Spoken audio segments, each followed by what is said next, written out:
Before we begin learning about XML, there are some things that you should already know. First, you should be familiar with developer tools, in this case, text editors. We're going to be editing XML code in this course, and XML is an open text-based format. So you can use whatever text editor you want, and I won't require a particular one. But editing text is something that you should know how to do. If you have prior knowledge of another tag-based language, like HTML, that will be very helpful. It's not required, and you should be able to get by without it, but if you're already familiar with HTML, you'll find yourself right at home. Finally, you should have some familiarity with programming, particularly in JavaScript. There are certain points in the course where we will be using the JavaScript language to work with XML. Now, I don't expect you to be a JavaScript master, but you should at least be familiar with concepts in programming such as variables, functions, and so on. All right, when you're ready to proceed, let's get started. Okay, let's begin by addressing two of the most common questions about XML. What is XML and what is it used for? Okay, so what is XML? XML is the extensible markup language. It gets its name from the X, M, and L in extensible markup language. XML became a W3C recommendation or standard way back in 1998. The W3C, of course, is the World Wide Web Consortium, which is one of the standards bodies that proposes and standardizes various ways of working with web technologies. So it's been around for a while, and it's in pretty wide use. It's a tag-based syntax, very much like HTML. So if you're already familiar with working with HTML, then XML is going to look very familiar to you. It uses the same kind of tag syntax and same kind of attributes and so on. Now, you don't have to know HTML in order to use this course and learn about XML, but if you already know HTML, you're going to feel very much at home. Now, having said that, I want to point out that XML is not a replacement for HTML. HTML is a tag set that solves a very specific problem, which is marking up web pages.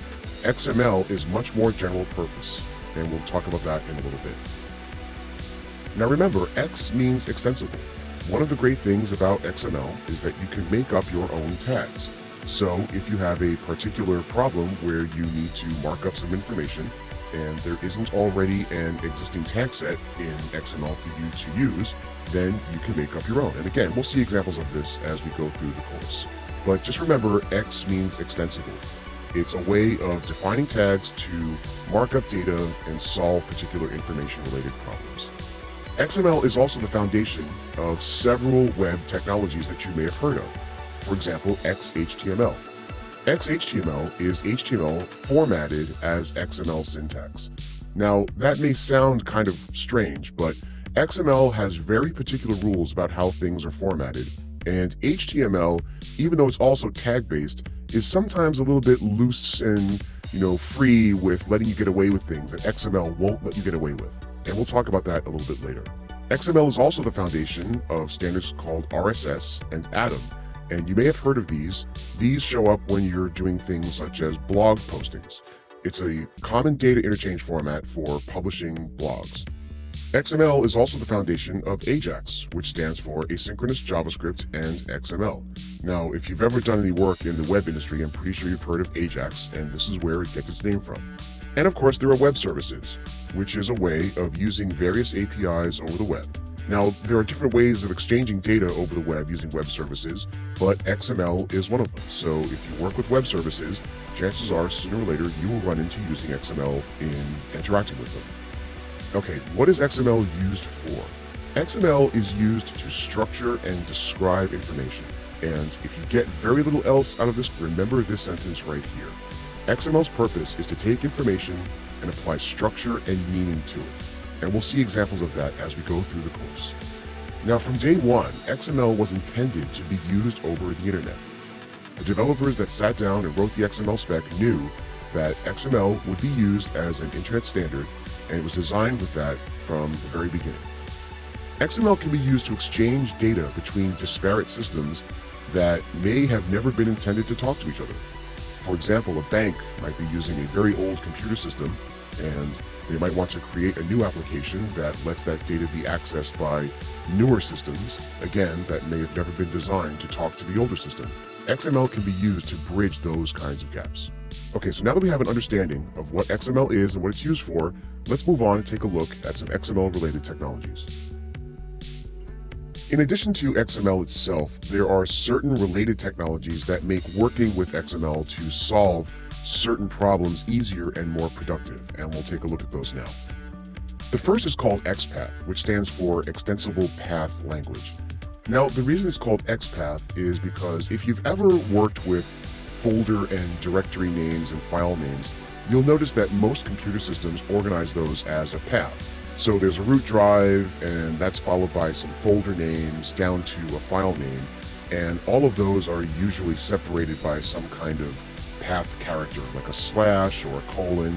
XPath is very similar, and it's used to find and extract information from XML documents. The next is called XSLT, and that stands for XML Style Sheet Language Transformations. Now, you might see the word style sheet and think, oh, okay, this is kind of like CSS.